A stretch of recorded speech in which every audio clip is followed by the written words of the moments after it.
right. Ladies and gentlemen, welcome back to yet another installment of the Ghost Comms podcast. I'm your host, Jatmon, joined by my co-host, Vishal. And today we have a professional Fortnite caster and analyst and host of his own show, Weekly Forecast. We have BenK with us today. Hey guys, thanks for having me. I'm excited to hop on. I've seen you guys have some cool guests, so I'm happy to be able to join the ranks among the ranks.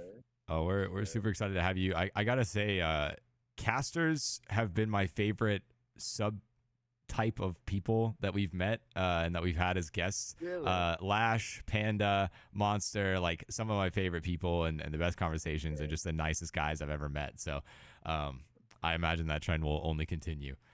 So you give us a background. Like, how did you kind of get into Fort? Like, what's your background in that? Yeah, I mean, I think so I'm 21, right? So Okay. I'm not exactly old, but I'm older in the terms of like a Fortnite players, right? So just like anyone else, I got in like in high school, right? I remember going into freshman year. I was like 15, 16 years old. And I joined the basketball team at my high school, and I played a ton of like CS:GO, PUBG, like PC games, right? I never started out on like a console like most people did. I was always playing like Minecraft on my dad's laptop whenever he wasn't doing work. Okay. So whenever I could sneak time on a system, I would. And then when I finally got my own, it was CS:GO, PUBG, things like that. And I had a buddy on my basketball team at high school where he was like, "You have to get on this new game. It's so much fun." And of course, me, like so many other people, but 15-year-old me, I'm like, "Nah, it's like such a childish game, such a little kid's game, man. It's not for me. I'm a PUBG player. Come on, I play H1. Let's be for real." Yeah. But no, I finally caved. I hopped on with him, and I was like, "Yo, this is really fun." And I'm good at it too because I have like I've been playing on PC for a while, and there's so many new like. For a lot of people, Fortnite was like their first game. So I was slaying out in these lobbies. I thought I was the coolest person on the block. At my school, I was like one of the best players at my school, and it was a big high school. It was like a 6A Texas high school, so there's like 5,000 kids. So I was playing, slaying out anyone they would bring on. I was just absolutely demolishing everyone in my school, and then as like events started to roll out, I just said, you know what, this is now the main game. I'm gonna give it a shot. Yeah. I was very similar. Like, I played football in high school, and the whole football team, like after practice, everyone would be like, "Yeah, like we all gotta hop on. We all gotta play. Like I gotta play this to play the new update, whatever." So that was I definitely can relate to that. How did that like? Where did casting come out of that? Were you like a competitive player first, and then you kind of sort of transition, or how did that come about? Yeah, so I played competitively. Maybe not successfully, but competitively. Basically from the very first events, because I was old enough right off the rip to do whatever. So I was, granted, like not 13 like a lot of people, but I was like 15, 16 years old, so I could play whatever. And then World Cup, I tried World Cup, didn't do super well. And then some of the people who went to my school made money in World Cup, and I didn't. And I was like, man, I really do need to step up my game. So when the first FNCS rolled around, I put my foot down and made my first earnings in that first FNCS in Season X. And then from there, I tried to play in the Chapter 2, but then I'm getting into like junior, senior year of high school, starting to look for like college applications. Plus, I had internships with school because I was in like the engineering pathway in my high school. So like I had internships at engineering companies like Lockheed Martin that I worked at, and then it was just like Fortnite ended up being on the back burner for me at that time in my life. So as I got into college, I started to experiment a little bit more. I met new people, and I met my now roommate, Fluger, if you know who Fluger is. So yeah, he's literally in the other room. He went to my high school, not my high school, went to my college. I met him through the esports program here. And we played a couple of the very early collegiate events. Basically, the last run of what was that? Play Versus, when Play Versus had collegiate still. I played like that last 2 seasons of competition where they did trios. I played, and then when they did duos, Fluger wanted to play with a different person from my school. So for me, that was like all right, I'm done. I can't. I just can't cut it anymore. I just don't have it like that. So that was the ending point for me. So I really like stopped competing at that point completely. Didn't really play any more events. I would hop on and play FNCS, but like other than that, I wasn't like really like trying to push for anything beyond that. Sure. And then when Play Versus lost the contract and had all that shenanigans where they weren't verifying people for the league, and they just got shut down by Epic, when they awarded the contract to eFuse and CCA started their CCA featuring Fortnite stuff, I saw that as a new opportunity to be like, oh, okay, maybe this is a new way for me to get back into competitive, right? I wasn't even on the mindset of like production yet, but I started playing in some of those, and then they put out a random day in the Discord. They put out a sheet, a Google Sheets link that literally said CCA featuring Fortnite interest form. So I clicked that, and it's like Discord moderator, tournament organizer, tournament admin, or like caster and host. And I was like, okay, well, I've been making like little like just like everyone did, right? I made like montages, YouTubes, like I did a little bit of streaming and stuff. So I had like the setup at the time to like, I could cast in theory, right? Yeah. So I just checked basically all of the boxes because I was like, I just want to do something. Like, just give me something to do.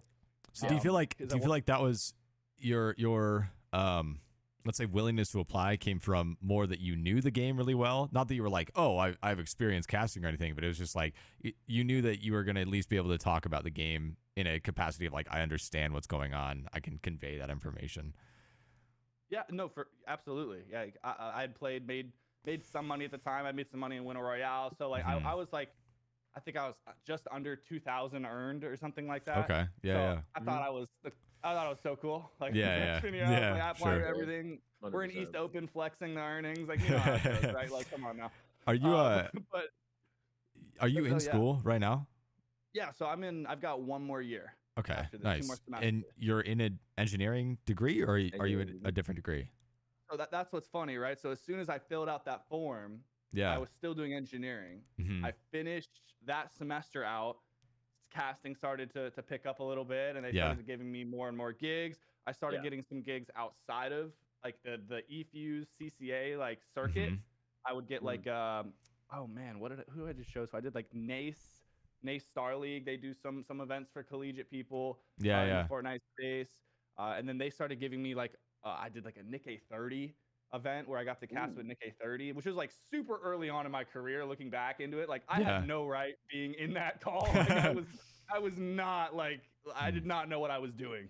But I did those shows, and then I was like, okay, I'm neglecting my schoolwork because I'm putting so much work into like trying to learn this casting and managing my social media stuff. And then on top of that, all the casters that I'm meeting are saying you need to be doing content if you want to actually grow as a caster. They go hand in hand. Yeah. So I'm sacrificing more and more time away from my schoolwork to work on this casting stuff. And it just grades start to fall. And I'm like, I cannot do both. So I switched my major at the middle of my my sophomore year. From engineering to business management, and looking back, best decision I ever made. Yeah, sure.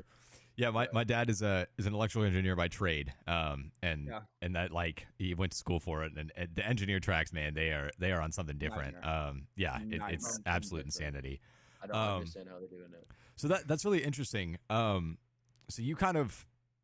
So I assume with eFuse, they wanted to take from the collegiate pool to kind of produce this event, which makes total sense. I like that. I like giving people who don't already have established whatever opportunities, because that's what the whole collegiate circuit was about. It's like finding talent. So what was that learning process like though? Like, because did you have any like casting experience really before then, or? No, I didn't know a single thing. So it's so funny. I filled out this form. It was like right before spring break I think right before spring break. And then I went on vacation, right, with my family. I get the message saying, hey, you got the gig. We want you to cast. You have a show basically like 2 days after I got back from vacation. And I was like, okay, well, I'm in Colorado. I've got nothing. Like at night, I'm like trying to watch all these videos. But then they decide, we're bringing on an experienced caster as well, whose name is Oliver Bass, or Bass from the Past was his name back then. Okay. And he was a big Rocket League guy. He had worked with CCA in CRL and there's kind of stuff that they've got going on. So they kind of just bridged him over because they had a good relationship with him, and it just made sense. But he didn't know the Fortnite side of things. He just knew like the traditional like casting, right? Like establishing different roles, color casting versus play-by-play casting, right? Two different styles of casting that you have to balance in the moment. So he just kind of showed me a couple of videos of like breaking down like the internal workings of things, and then also like answered any of the questions I had. Basically gave me a crash course in like 2 hours while I'm on Discord on my phone in like in my little bunk bed room in Colorado, just like, trying to learn how to cast Fortnite right before I come back. So that was really the only training I had, and from there it was like sitting down with him after every show to do VOD reviews. So we would like casters most of the time, if you're still trying to work on your craft and you're not already really established, I still do every single one of my shows. Watch back every second of the cast. It's just like any Fortnite player VOD reviews their gameplay to figure out what the best rotate is. I'm VOD reviewing my cast to be like, okay, where can I make myself sound better, sound more fluent? What kind of filler words do I have that I need to remove? That kind of stuff. And then from there, it's just a cycle of learning after every show. The more reps you get in, the better you get. Sure. So kind of like a practice makes perfect thing. Yeah. I mean, we talked to Lash, and I was asking him a little bit about that stuff, and he echoed a lot of the same stuff. He was like, yeah, I VOD review just like a player would VOD review. Go back and watch and listen. And a helpful practice thing that he said was go back into like a thing and like watch a clip or whatever, or listen and like see how you would cast over it, and then listen to what they actually casted and like compare and contrast, and like see what the guys who are doing this as a job are doing, and you can go back and reference. So cool. So how long did that eFuse job, like that gig, last? So it's taken a lot of different forms since I started working there. So like at the start, it was a lot of open events. They would just run like $200 here, $1,000 there, that kind of stuff for whoever was in the Discord. And at the time, the community was much smaller than it is now. And then I remember they brought in new people. They brought in some other collegiate casters that used to cast for like play versus and stuff. So the talent pool started to grow a little bit more. And then they announced their first major event, which was the Collegiate Cup, which was in game. So they actually had that in the compete tab for players, which boosted sign up. Some of the bigger influencers are looking at it because it was, I think it was $100,000 plus prize pool. I mean, it wasn't a small number that they were putting up for collegiate. And then from there, we did all the qualifiers. But when the finals rolled around, I think it was Epic or somebody requested they bring in FNCS talent, which is where they brought in Jacob PR and they brought in Panda, which is where I met Panda for the first time. And from there, that's where we were kind of spiraling into the summer, where we have like the first DreamHack Dallas back, which is then Panda and some of the other casters. Javier was coming out, Monster, right? So me being a caster coming up and then seeing the first Fortnite event, and I'm right in DFW, so Dallas is 20 minutes down the road from me. Of course, I'm gonna go. So I went, and that's where I got to meet everyone and start to kind of build that networking circle. We're massive advocates of networking. We're massive advocates of especially in-person events. It just, if you want to kickstart a career really at all, like that's where to do it, man. Like my whole thing started when I went to Invitational in Raleigh a couple years ago. Met a lot of big faces there, big connections that have led to so much more. So that's huge. And I, we've learned kind of from the other casters that there's a very tight knit community within you guys a lot, and it's all this constant give and take and pushing each other to grow in every aspect as people and as businessmen and as in your craft, most importantly. So you continue to develop your craft, you continue to develop your skill. What are like some of the biggest gigs you've done? Maybe like what's the one that you've enjoyed the most thus far? I think I have to give homage to eFuse because they kind of gave me my big break with everything. And those shows and collegiate shows in general will always be very special to me. That whole community of collegiate players now, a lot of them even graduating at this point that I kind of watch play all throughout their college career. and shout out to the boys at Akron, Cut, Busa, all of them. We now see Duxty, who's graduating, which is crazy to see. But no, I think collegiate shows will always be very special. Yeah. Collegiate's kind of morphed now away from battle royale, and they're using it. Epic's using it a lot as like a poster child for what UEFN can do. So all of our events now are creative focused. So like we just had this last semester creative series is what it was called, which was a very new experience for a lot of people, especially for like Fortnite casters, right, where we're used to seeing battle royale. Yeah. Now having to learn how to cast over a creative like a 5v or 4v4. Yeah. A completely different game almost, right? It's like I'm going from counting casting like Fortnite to CS:GO. It's just it's very different.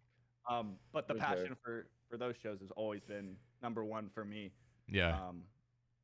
What have you found to be the most difficult part that was like the hardest learning curve of, you know, what you do in your craft?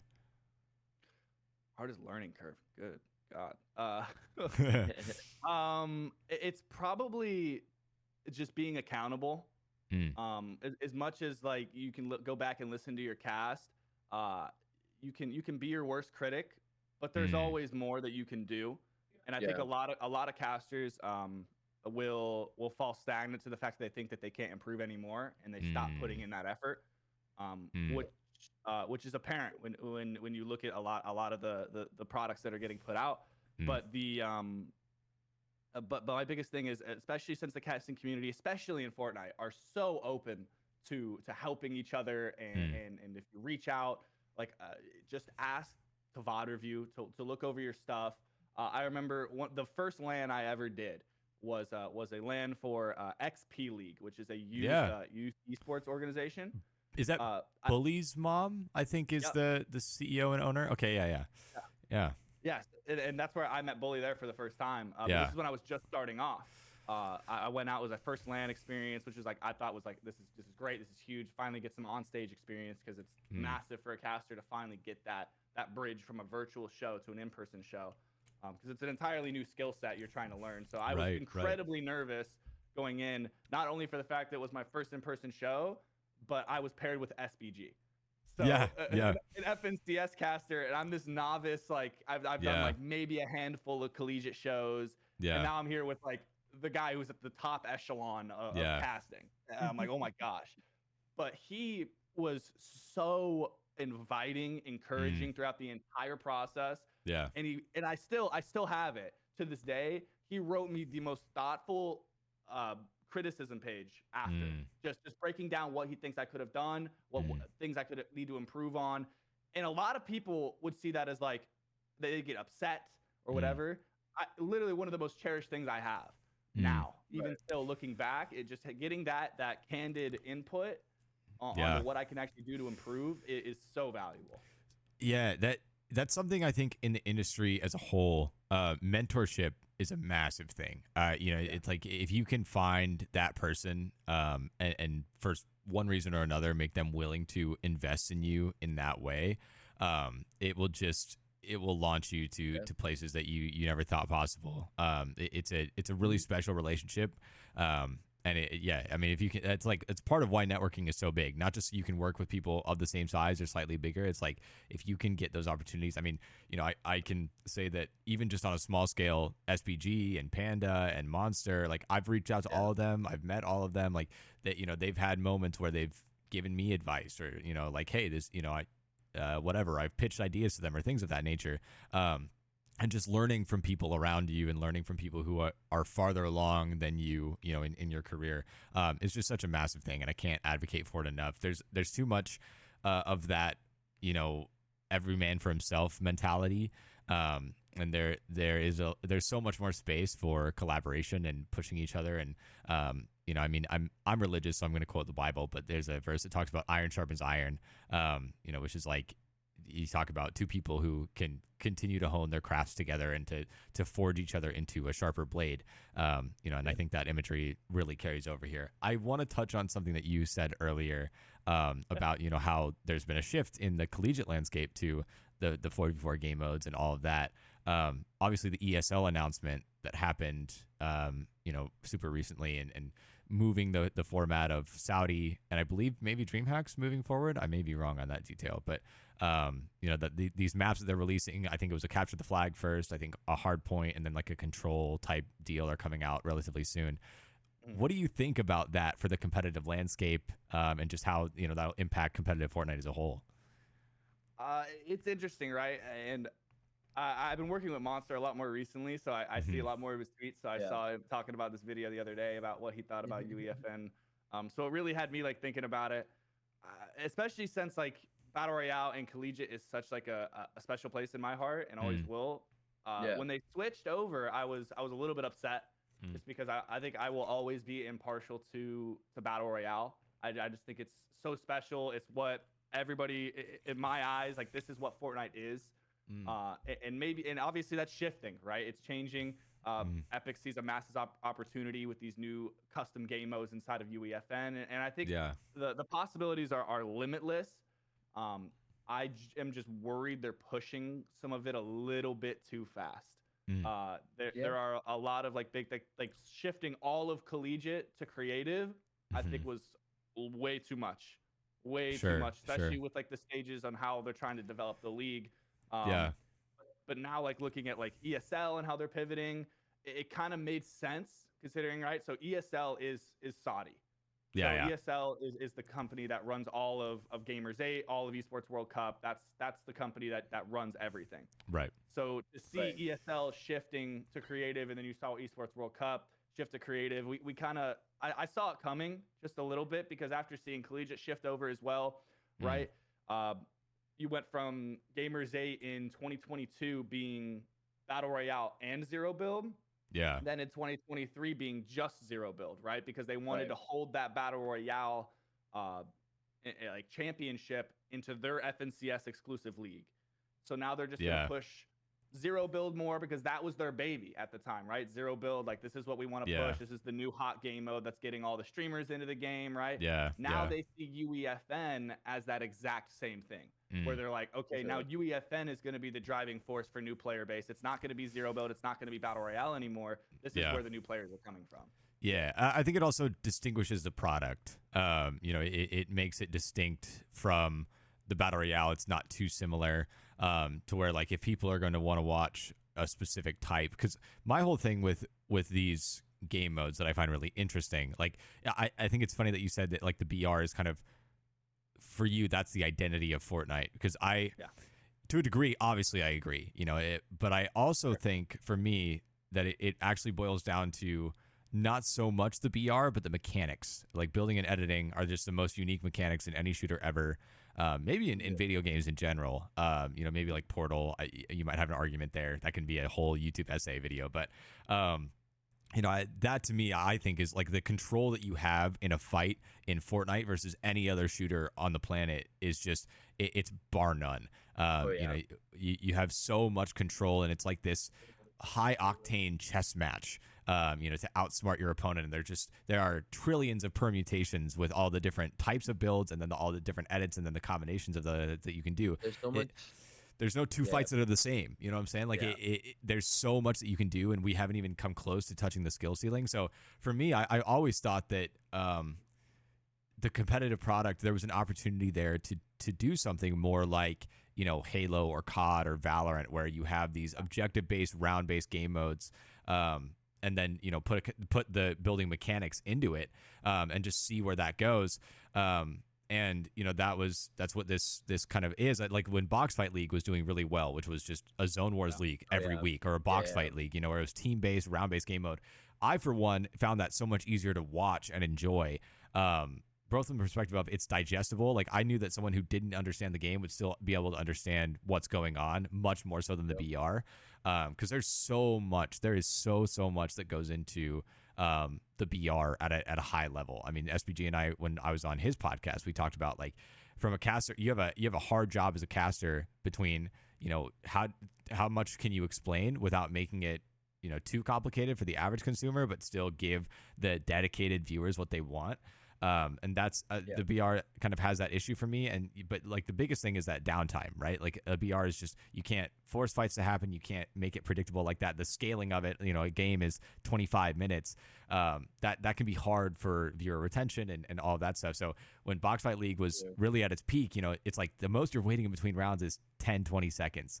And that's a big thing. That's great for consumers. It's understandable. Like it's high octane, and it's just like the meat of it. It's just the fighting. It's like people just being at their best and fighting really well. And that's kind of the whole thing. So I see the appeal, but I do agree that I don't want to see the BR go away completely. I think there's space for both. But I also, from an org perspective, because that's my love and pride and joy, I love that we have an opportunity to have team-based, competitive esports now for Fortnite. Right? where I mean, because that was the big thing. That's a hard part with the BR and Fortnite esports in general. Is like any of those games, Call of Duty, Halo, Valorant, you sign an entire team to your roster, and they all are representing your brand at the same time. They're all under the same team name, wearing the same jersey, whatever. In Fortnite, that's just not the case. You can have mixed orgs, you can have a free agent and a signed player, and it makes it really hard for people to buy into the org branding as opposed to the individual player themselves. And that's what you see so much, is we don't really have fans of orgs so much as we do fans of individuals in the Fortnite esports scene. Maybe an exception like Dignitas or Elite, people that have been mainstays, but a lot of that is because they have a lot more money to throw around than other organizations. But so I'm excited for that opportunity in that regard, and I do think that there's space for both, and that's what I want to see at the end of the day. But I do think that ESL kind of distinguishing themselves and making a distinct competitive product is actually better for both. That they're not trying to like stomp on the toes of the FNCS and what Epic's running and all the lands and stuff like that. Like I'm so excited for globals this year, and maybe we can talk about that in a second. But and then Saudi being its own, like the biggest third party event, but it's distinct and different. I'm really excited for that. But 100%, dude. I think Saudi has. I think ESL did a great job of preparing for this actual moment, right? They saw when they got awarded that contract for World Cup this year, or for Esports World Cup, and saw that it was going to be. They said, hey, okay, Epic's only giving us UEFN. We're not allowed to do zero build, and we're not allowed to do Battle Royale. They were like, okay, well, this is going to be a $1 million plus prize pool event that's put on in Saudi Arabia as a LAN. How can we, in conjunction with this event, use that because a LAN event to that scale will draw players from everywhere, right? And to launch this whole league simultaneously with that like joint partnership. I mean, there's going to be qualifiers run through it, I'm sure. I mean, now you saw, right? Of course, the ESL featuring Fortnite Discord is the old DreamHack Discord. They just rebranded it. It's not a new Discord. It's just rebranded. So I can almost guarantee there's going to be some sort of a qualifier, right? And the only thing that's left in time, if Saudi does fall in around the same date ranges as last year, is Dallas. When you think about it, right? And so Dallas, if Dallas has a strong Fortnite presence like that, that opens up the door for so many other things, especially if it's only one in-person qualifier. I mean, unless they're trying to put on an entire new in-person qualifier top to bottom, which is just not realistic, this will be the only in-person qualifier. And it doesn't fit the business model of what DreamHack has been traditionally either, because I mean the BOYC section, all those tickets, the bring your own computer LAN, is like, if I were to guesstimate, 80 to 90% Fortnite every year, and every event, like that is by far adding new sections too. Like they sell out and then they add more every year. Every year. No, it is. I mean, it is so heavily Fortnite. It's crazy. I mean, you look, if you're in one of those buildings, I went to Atlanta, the one that was right after Raleigh, 2 years ago, and I was there. I was doing something late, hanging out with buddies or whatever that I had met there, and it was like right after the last heat for Fortnite ended that day, the whole sea of the BYOC section just cleared because all of the Fortnite kids were off doing something else, and they were all meeting people or touring the venue or whatever, and like so many PCs, like people were taking them home in between or back to their hotels or whatever. So like it became an empty desert of a landscape, which was super. It was super funny. Like the only people left were like StarCraft people, which I don't know. I just found that really funny. But yes, I have found it super interesting. To my knowledge, I may be wrong here, but to my knowledge, they have not confirmed or denied that there's Fortnite at Dallas so far this year. No, they haven't. So I found that super interesting. And then this ASL announcement, I was like, oh, that makes a little more sense. So I'm sure you're onto something, that the qualifier will be at DreamHack Dallas, which will be great. What I found, what I found really interesting actually is that I'm actually looking at it right now. I forgot that this was announced when they announced globals. The RLCS and FNCS are being hosted around the same time, same area. Yeah, that doesn't surprise me at all. Yeah. You don't think so? Well, I mean, they're both owned by Epic, so. Right. Yeah.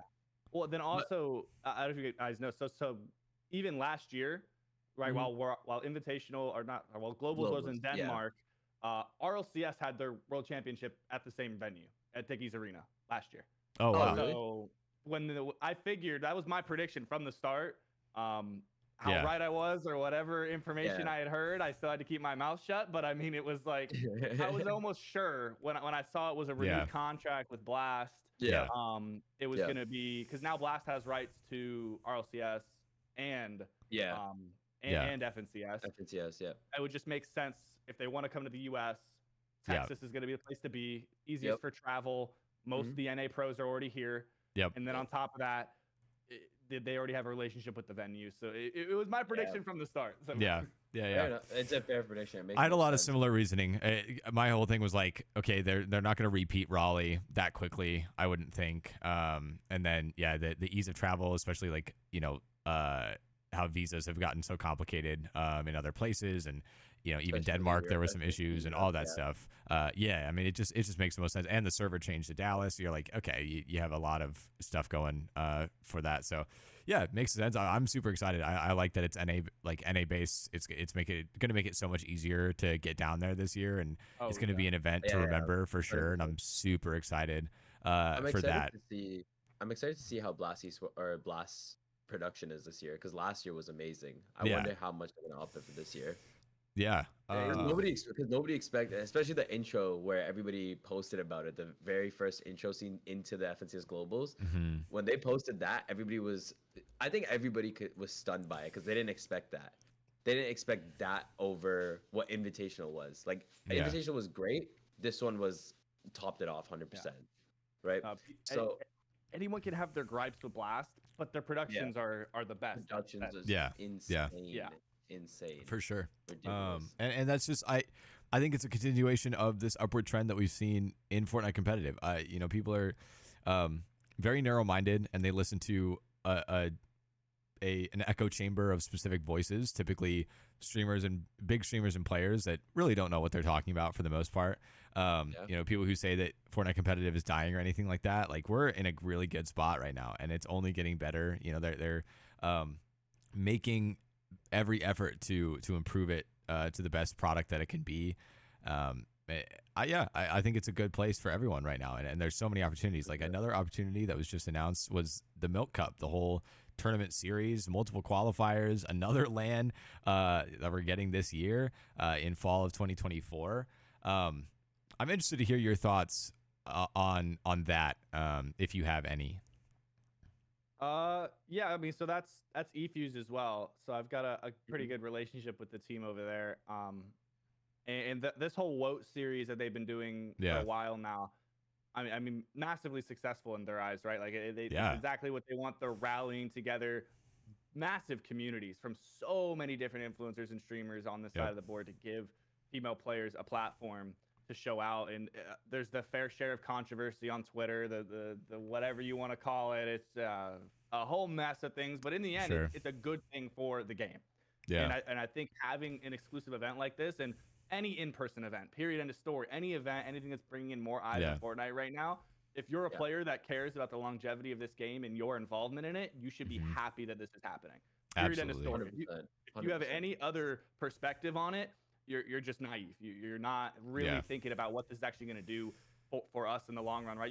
You might think, hey, I'm a dude, so this prize pool is not available to me, so I must hate it. No, absolutely not. Like, this just means that Epic is willing and able to invest this amount of money into the community, and they're doing it now. It just means there's more to come. That's all. It also just means that because the whole point, right, is to elevate female voices and talent, and what that does is draw in that entire demographic. I mean, if you look at like all the demographics, it is, teenage boys for the most part, 13 and 19 males. So it's like you're touching the whole other half of the population with that, and getting them into esports, and all of that only drives more viewership, more sales, more money into the industry, and into all of that. So like, I mean, one, you shouldn't be against highlighting female voices, but even if for some reason you are, like, this still helps everyone. The more successful these types of things are,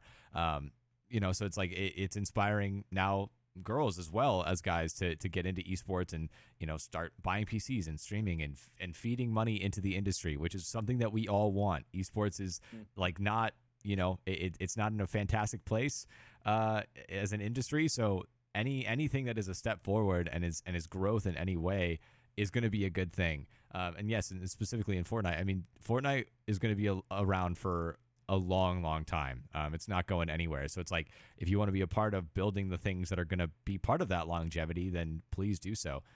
So, what can we kind of expect to see? Like, what is the end goal for you? Are you trying to, make this a career and do this for, your life? Would you ever like expand out of Fortnite? Like those types of things? Yeah, I mean, so it's such a difficult conversation I have myself a lot, probably on a regular basis, right?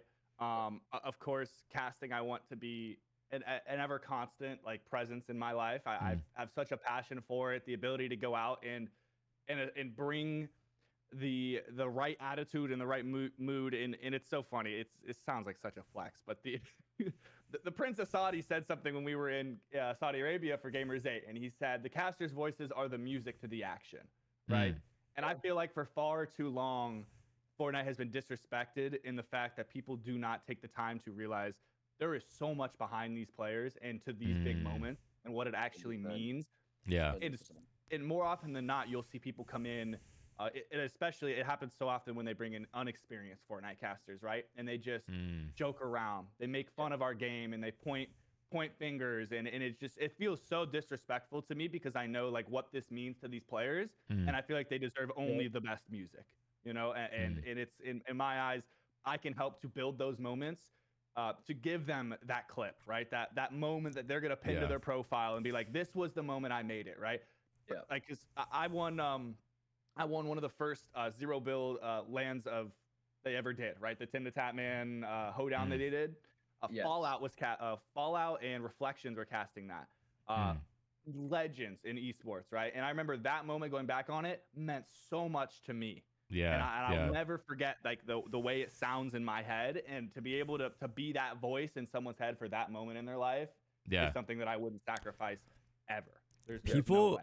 People overlook how blessed we've been, specifically in Fortnite. I mean, dude, we've had Bala TW, Aussie, Monster D-Face. Like, we have had some Shio Wager, Levin. Like, these guys are legends, unbelievable talents. I mean, like, I've watched, I like, in the time that I've been in esports, and especially after I started getting involved in orgs, I started watching other esports, and I mean, man, they're competing with the best casters across esports in general, and a lot of them are more entertaining to me, and that's no small feat. There are some well-established names that have been doing this for a really long time comparatively to Fortnite. But yeah, the community has been unbelievably blessed to have the people that we have. I don't know, and I totally agree with you. I think a big problem in Fortnite esports in general is that it's never going to be taken seriously until you do. It's like people, you have to take it seriously first before anyone else is going to. And I think that goes for players, that goes for organizations, that goes for casters, it goes for everybody involved in the ecosystem.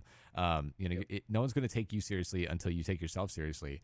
And this game is changing lives. It's making superstars. It's making careers. It's, giving money. I mean, Boop just tweeted, I think it was today, I saw a tweet of his that was like, how many millionaires do you think Fortnite has made? Oh, yeah, I saw this. That's actually a wild question. Probably the most. When you start like thinking about it, by far. I mean, I can't imagine that it's like this game has changed the world. It's changed the industry. It's changing the landscape. It's changing an entire generation. And that should not go unsaid. It should not go unnoticed. And that should feed into, like you said, the stories. We were recording one of these the other night, and this was like the big topic was esports and just really all competition in general thrives on stories. That's what people latch onto. That's what you want to tell. And like you're saying, you're kind of making the music over these moments that are part of a story. It's weaving into a tapestry of what it took this player to win an FNCS, or even on a micro scale what it took a player to win this game. I mean, you go back and you listen to any of the top competitive moments without that caster in your ear, it's gonna feel weird and empty, and kind of empty. Exactly. Like something's missing, for sure. 100%.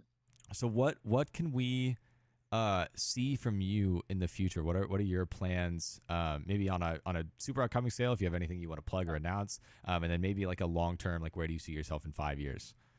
Yeah, I mean, so I'm obviously pursuing my degree still in business management. Probably end up tacking on marketing as well because it's like a 2 extra classes. But just because.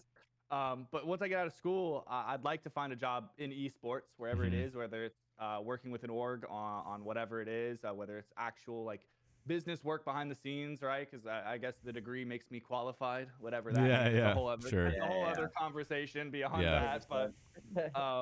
But I mean, it's I'd like to actually work on the business side of things as well, like inside an org, in an org, in building out anything, literally anything. I feel like at this point I've dipped my toes in enough, especially within like the Fortnite ecosphere, that I can pretty much apply myself to whatever we need, whether it's content based or actual business side of things, and it's like partner acquisitions or sponsorship stuff. Because as Fortnite moves forward, right, sponsorships and being able to manage these business relationships are going to be even more crucial throughout as 100%. Time goes on. Which for me is why I've stayed exclusive to Fortnite overall. It's not just for the fact that I see so much of a future in the title, but it also helps with like casting stuff, right? Epic loves to see that you are exclusive and committed to their game. As much as I've been exclusive and committed, still haven't been on FNCS. That's my goal for 2024. I don't think it's happening from what I'm hearing, sadly. But of course, that is the overall dream, right? Get to FNCS, get to cover the best of the best players on the planet, and then find some way I can work on the back end to help support the communities in this entire esports scene. Yeah. Well, and you've seen a trend too, I'm sure amongst all the people that are your friends and mentors that have been on the FNCS broadcast of diversifying and expanding. A lot of them are starting other businesses, like you said, doing content, like things of that nature as well. And that, that all kind of ties into what you're saying, like running a business. I mean, esports by its nature is entrepreneurial right now because the industry is not set in stone. It's so young and it's so new. Everyone is kind of an entrepreneur who's trying to do something or make something in esports right now. You're either an entrepreneur of yourself as a creator, as a caster, as a whatever it is, and that attitude kind of carries over. And I've loved the trend of creator-led businesses recently, because it's a good way to find stability, if you're successful, obviously, but to find stability in a place that is inherently unstable right now. But yeah, I would love to see that. Maybe okay, just a random question. If you were to start like a business or something around a product, what do you think it would be? Like what's some random thing about you that you'd be like, yeah, this would be the business I would start? Oh, have you ever thought about it?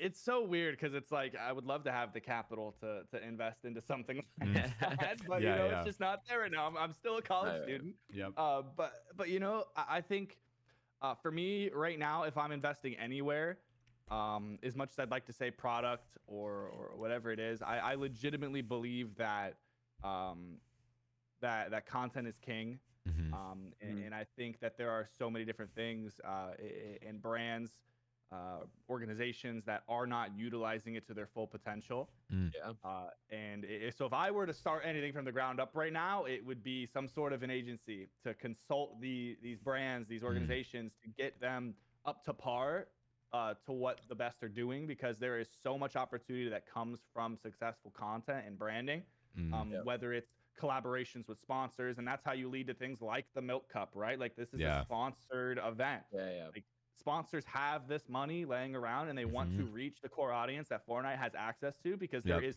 no other game that has access to the IPs, to the player base, to anything, even remotely close to what Fortnite has. I just saw a thing the other day. Sorry to cut you off, but there was a you're good. There was I think it was a picture, and it was like, Rainbow Six after 6 years reached its all-time peak players on Steam, and it was like, I think it was either 400 or 600K, but regardless of what it was, the all-time peak for 3v3 Go Goated was higher than Rainbow Six Siege on Steam. Like, when you think about the scaling of this game, that's so crazy. A map that was made in 1.0 creative is outperforming a AAA title. I mean, Apex Legends too. Their peak is like 450,000 on Steam at one time. Now, obviously, that's not console numbers, but like you think about on a PC platform, some Fortnite creative game modes that are not at all the base game mode are outperforming AAA titles. Like the scaling of this, like that's why I say Fortnite will be around. Now, will it take different forms? Absolutely, but Fortnite will be around as a platform and as a name for an indefinite amount of time to come. It's not going anywhere. I mean, I wrote something called my manifesto, and this was a twit longer, and I was like, I felt like I was a genius in this moment because I talked about team-based esports for Fortnite, and I talked about what I called the Robloxification of Fortnite, and how Epic was heading in this direction of really wanting to do that type of model of where it's they are a game hosting platform, and they are allowing developers and creators to make their own experiences that are just hosted on their platform, and there's mutual benefit there. And with the UEFN, not just the tools, but the money that they're giving out, that is absolutely the system that they're setting up right now. You talk about the Ready Player One, esque feeling of like, wow, we're getting closer and closer to that reality all the time. Like the multiverse of esports is Fortnite. That's what it's becoming step by step, and there's that's going to change gaming. That's going to change the esports industry as a whole in a crazy way. So it's kind of like, if you can get your feet in that now, and you're passionate about it, I would 100% recommend doing it, because it's going to be massive. And I do think that Fortnite's just going to be so much bigger than any game or any experience or anything like that. It really will be this, all-encompassing multiverse of gaming and just online in general. I wouldn't be surprised if it expands into social media and into all this stuff down the line. They're kind of going to take over the world. And that sounds like a crazy claim, but you look at the evidence and the steps and the direction that it's going, I don't think it's so nuts. Unless you have anything to say about that, I'll go into my next question. No, man. I think you hit the nail right on the head. Fortnite has the potential to be like the new Minecraft on steroids. It's just bigger and better than you could possibly imagine, right? No doubts there. Well, and I mean, they released essentially what are 3 entire full games, alongside this. That was a big step into it too. You have Lego Fortnite, you have what is that, Fortnite Festival is what it's called, and then the rocket racing. Like, all of these could pass as titles. They could pass as AAA titles, as packaged games that sell on Steam for $15 or whatever. So you have these entire experiences that are now all within the same platform. I think we're going to see a greater diversity. This was just a test run for them, and it went swimmingly. So we're going to see way more of that, and it's gonna be a monopoly in the industry before you know it. Hopefully the U.S. doesn't sue them like they did Outbuild. But so the last question that we typically ask is, if you were to give the audience at home listening one piece of advice, whether that's casting related, whether that's school related, or life related, any topic of your choosing, any piece of advice, what would it be? I have a quote that I have on my whiteboard. Okay. In the other room. I like where this is going. Sticks with me. It's better to be consistently good than it is to be occasionally great. Okay. And that is applied to so many things in my life, where I lose motivation, gain motivation, feel very inspired, right. Whatever it is, right? Because especially in esports, things come and go. Yeah. Sponsorships will come and go. Game modes will come and go, right? A lot of trial and error, for sure. Yeah. Exactly, right? Content initiatives will come and go, like whatever it is that you're doing, right? Like you always need to pivot and adapt. And the important part is that you are consistently putting numbers on the board. Just do something every day to push yourself towards what you want to do. It doesn't matter if that's school, doesn't matter if that's casting, doesn't matter if that's content. Just continue to do something every day and make yourself consistently good rather than being occasionally great. If you're only occasionally great, you will be passed up, and that's just the way it works. Right. Where did you hear that quote? I don't remember. It's definitely not my quote. Definitely not my quote. I probably saw it on TikTok one night and thought like, this is awesome. And just wrote it down. Yeah. Nice. Yeah. I love that. But yeah, it really stuck with me. That's a great quote. Yeah. Love it. It's completely true as well. It's 100% true. Well, ladies and gentlemen, thank you for joining us for this episode of Ghost Comms. If you made it all the way to the end here, make sure you leave a comment down below so we can give you a personal thank you for listening all the way through. You can find us on any platform, Spotify, Apple Podcasts, and the video version, obviously, here on YouTube. Make sure you like, subscribe, and hit that notification bell to know whenever we upload a juicy new episode with a perfect guest. Today's guest, BenK, we'll leave all of his stuff down in the description below, all of his socials and whatnot, so you can go check him out and his talents and all of that. And we will catch you all in the next one. Peace. Later, everybody. Peace, everyone.